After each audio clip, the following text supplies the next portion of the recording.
CATA TV. Thank you. And I understand that you just completed a survey on litigation in the high-tech industry. Can you tell us a bit about what you found out?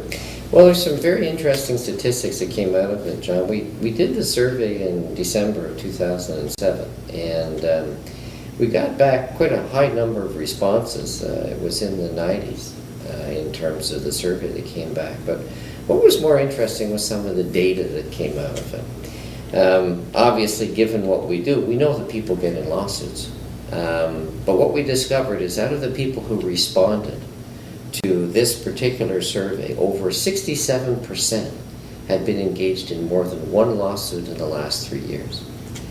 Now that number is kind of significant, but what makes it really significant is that when we asked them to quantify the rough amount of fees, this is just fees paid. This has nothing to do with the amount of management time wasted or anything like that, but the amount of fees that had been paid in that time period was over $17 million. So pretty significant numbers. And I think, we were really looking at this from the point of view of saying, is there a smarter or better way to do it? And so what we looked at was to say, well, how much impact did it have on your business? And 56% of the respondents said it had a substantial impact on their business. And then we thought, well, okay, when you translate that impact, how did it manifest itself? 80% of the people terminated their business relationship as a result of the lawsuit. Those are pretty significant numbers. Well, I think that's a major problem for the industry.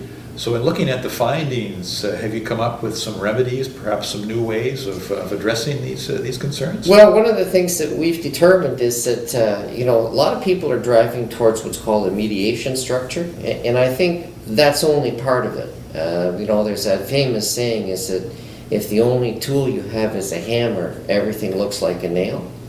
Not everything can be resolved by mediation. Not everything should be resolved by mediation. So what we've been looking at is to help the CATA membership put together what we call a toolkit of conflict management tools. So the real goal that you aim for, and I think this survey reinforces it, is that you aim to settle these disputes early and settle them fast, because that's how you keep the cost down. So what does that toolkit look like? What are the parts? Well, you would have things that would, for instance, you have a range of items that would include an early dispute system. In other words, an early notification, an early warning system, in effect, that there's a problem. The other thing that we find is that, you go back to Einstein's definition of insanity, which is doing the same thing over and over again, expecting a different result. Well, clearly, if you have a problem that's developed, in many cases, what started out as potentially a business problem, or actually started out as a personal conflict, develops into a business conflict. So we encourage people to, at that stage, go into this early complaint system where you pull the dispute up one level, so that the people who are sort of butting heads for whatever reason are basically given a chill out, while somebody more senior who's got some sense of the importance of the relationship can perhaps deal with the resolution. That's one alternative. Another alternative is mediation. Another alternative, quite frankly, is to look at bringing in what I would call mutual fact-finding, a joint fact-finding exercise, so that you can actually figure out what it is you're arguing about. Because one of the things we do know as lawyers is that as soon as somebody decides to pull a gun, everybody, you can hear the rifles sort of loading all around the room, right? As everybody brackets a chamber, puts a bullet in the chamber, and away you go.